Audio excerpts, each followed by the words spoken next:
ini aku bawain cerita baru lagi. Ini tuh nyeritain Aisyah. Aisyah ini dari Arab Saudi ya, dari Riyadh. Dia ini ke Papua.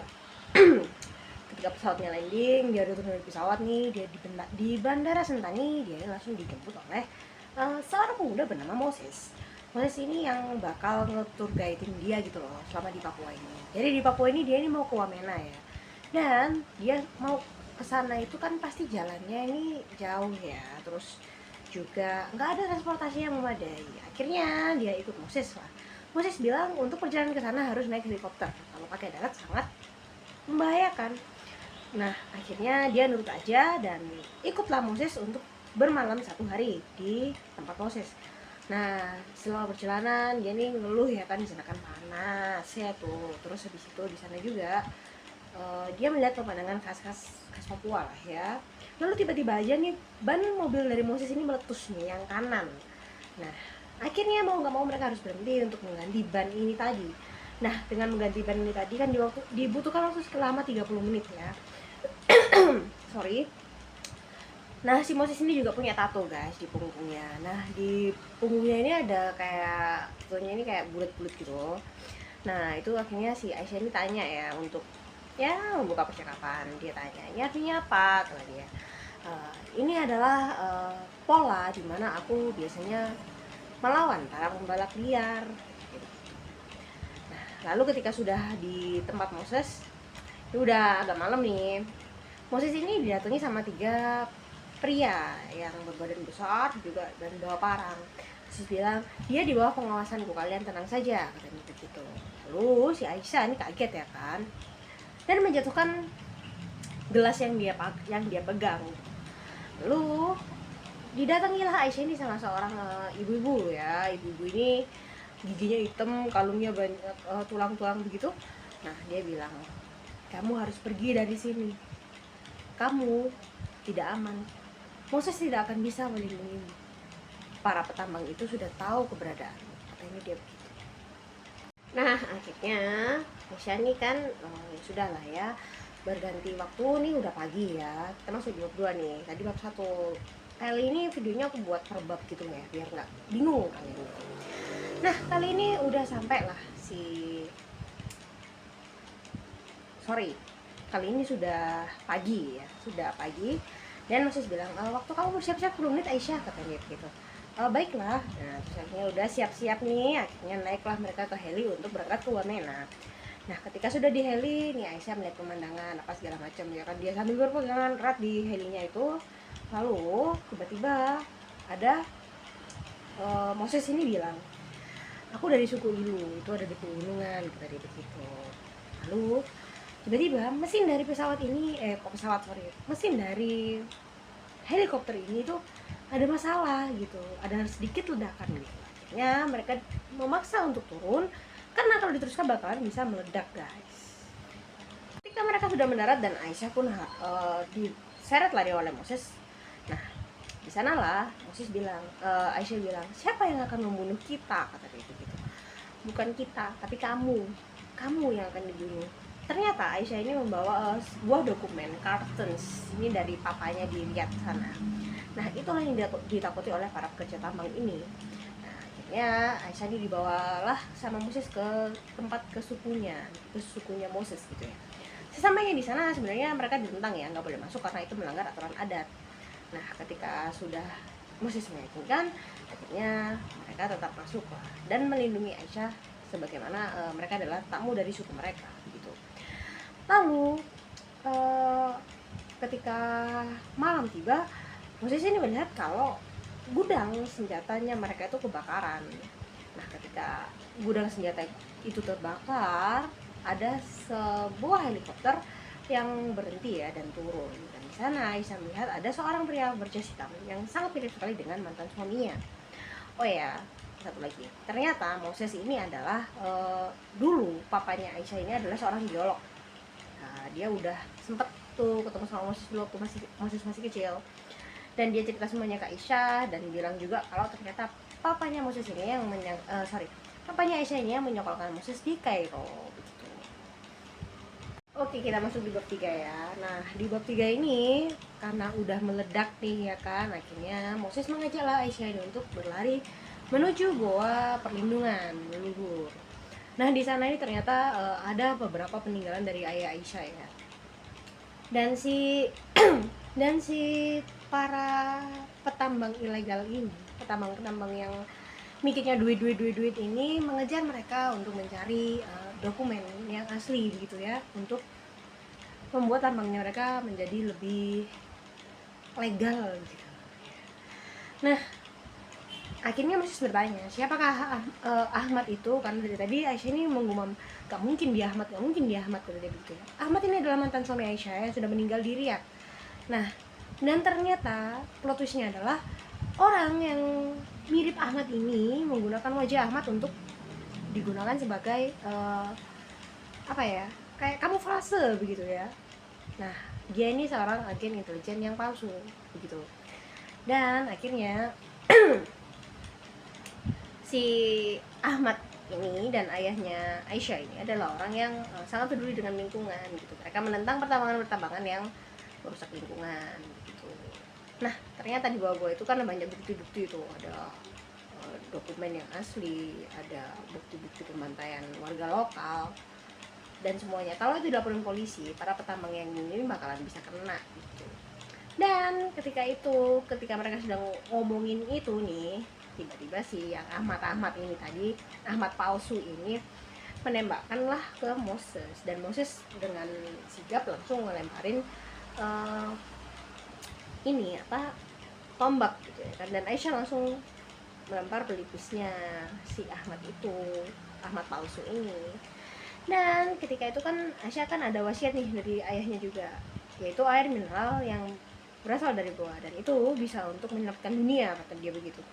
Dan Aisyah akhirnya menyampurkan itu, dan dia membawa sebotol kecil air zam-zam untuk mengobati lukanya Moses.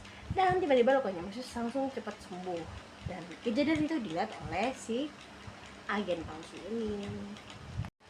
Nah, akhirnya si Moses ini ya kan menyuruh Aisyah untuk lari menuju sumber cahaya biru. Jadi di sumber airnya tadi itu ada cahaya biru neon gitu ya. Dia disuruh ke sana, suruh lari ke sana, dan Moses mengikutinya dari belakang. Ketika mereka berlari dan mengetahui lokasinya, itu tiba-tiba banget nih si agen palsu ini kan juga ngikutin mereka tuh.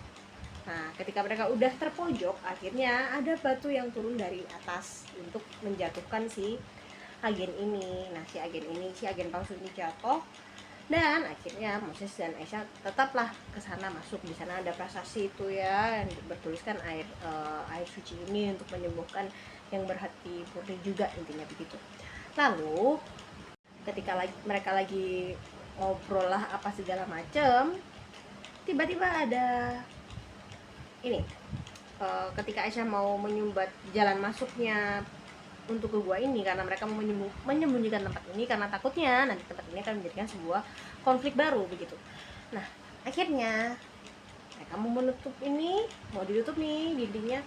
Lalu tiba-tiba ada yang memanah Moses lah dari belakang, dan ternyata dia adalah pengkhianat dari sukunya Moses sendiri.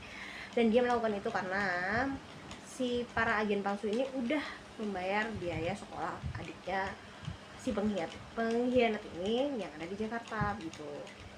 Lalu ketika Moses sudah kena panah nih, si pengkhianat ini mau ngambil air ini nih untuk sampel gitu lah ya, mau ngambil air ini. Lalu tiba-tiba, kalian masih ingat nggak sama wanita tua yang sebelumnya yang di bab awal lagi aku cerita? Nah, ya itulah yang menyelamatkan Moses dan Aisyah. Wanita tua itu yang melemparkan batu ke kepala si pengkhianat ini, dan akhirnya si wanita tua itu bilang kan, cepat bawa Moses ke sini. Dimasukkanlah si Moses ini ke dalam danau, karena dia kan udah kena racun tuh. Dimasukkanlah dia, ditenggelamin di danau, dan Aisyah membaca surat-surat ayat Al-Quran dan juga surat Ruqyah, dan akhirnya Moses sadar gitu ya. Kamu menyembuhkanku dengan doa-doa Arab itu, kata dia gitu. Iya, katanya. Lalu terdengar suara HT atau walkie-talkie di saku si agen palsu ini. Tim 1 laporkan, heli pengangkut sudah standby. 10 menit lagi kita bom guanya, kata dia begitu. Lalu mau ada apa ya. Nah ini kan mereka kaget ya, karena itu vonis mati untuk mereka. Lalu si ibunya Moses ini bilang, kalian lari dan aku akan tetap tinggal. Ternyata wanita tua itu adalah ibunya Moses. Oke. Nah ternyata si ibunya ini langsung memberikan sebuah bungkusan nih ke Aisyah. Ini adalah ramuan yang aku dan ayahmu ciptakan dulu. Kamu harus menyelamatkan ini yang lebih penting, kata dia begitu. Ternyata ramuan ini kayak yang bisa ngebuat kalau dicampurin sama air itu bakalan bisa 2 kali lebih bekerja lebih efektif, intinya kayak gitu. Dan Moses tentunya sedih banget ya, karena ibunya bersikeras untuk tinggal. Akhirnya mereka berdua lari keluar, dan sesaat kemudian gua itu sudah diledakkan. Tetapi ketika mereka keluar, Moses diangkat menjadi tetua adat, karena tetua adat ini seluruhnya sudah mati gitu ya kan. Dan di sana si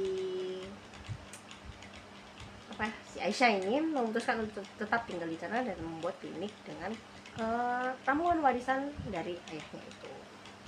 1 tahun kemudian nih, kliniknya nih udah mulai banyak anak-anak juga yang membantu si Aisyah di sana ya, membantu kayak ngumpulin tanaman, ngumpulin herbal-herbal gitu untuk membuat si ramuan ini tadi.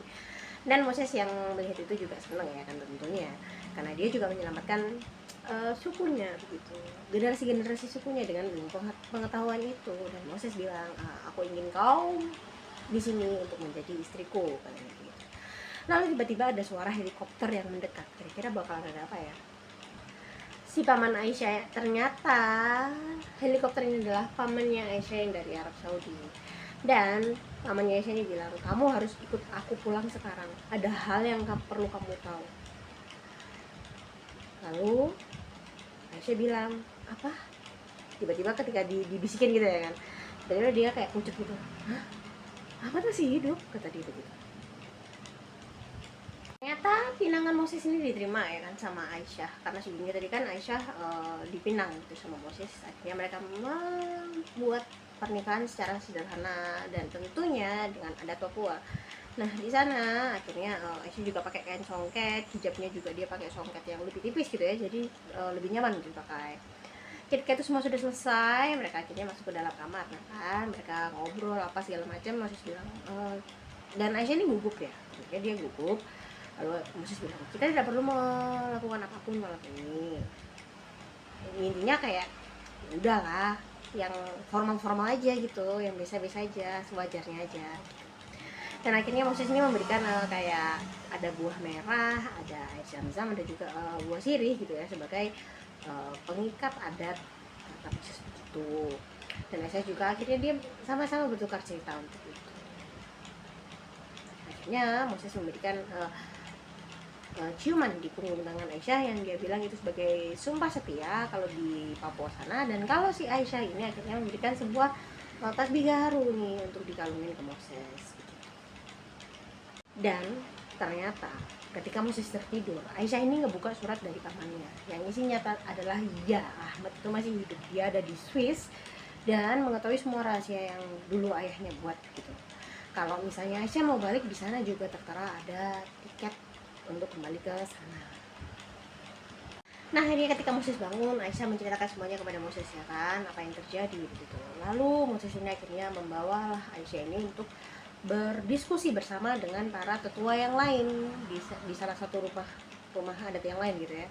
Akhirnya mereka berdiskusi dan tetua bilang, kamu mengerti kalau misalnya kamu ingin kembali tidak apa-apa. Dan Moses bilang, tapi dia istriku gitu. Terus si tetua bilang, kalau memang dia kembali maka dia mempunyai ikatan yang kuat dengan kamu, intinya begitu. Lalu akhirnya mereka berdua memutuskan untuk pergi bersama ya kan. Akhirnya Moses meninggalkan tempat ini, sukunya ya, bukan meninggalkan untuk selamanya tapi untuk sementara, untuk menutup semua kejadian masa lalunya si Aisyah ini. Dan mungkin mereka akan menemukan ramuan-ramuan baru untuk milik mereka yang ada di Papua. Akhirnya mereka terbanglah ke Arab tuh bersama-sama dengan Moses. Ternyata sesampainya di sana nih, ketika Aisyah udah masuk dan bertemu dengan si Ahmad ini, ternyata itu adalah saudara kembarnya. Fokusnya adalah itu. Dan memang Ahmad ini udah meninggal dalam kecelakaan tersebut, dalam kecelakaan yang dulu ya, dan ini adalah saudara kembarnya. Akhirnya Aisyah ini juga mendapatkan satu wasiat baru nih dari mendiang ayahnya, kalau ternyata ada peta tentang obat-obatan herbal di situ yang paling mujarab sedunia termasuk yang ada di Papua. Nah, akhirnya Moses dan Aisyah ini baliklah ke Papua, dan di sana mereka membuat klinik yang lebih besar lagi. Klinik yang lebih besar lagi ini juga disambut sangat baik ya dengan sukunya mereka, dan namanya kliniknya adalah Klinik Zam-Zam Nemangkawi, yang artinya penyembuhan dua dunia, seperti itu. Dan selesai, bye-bye.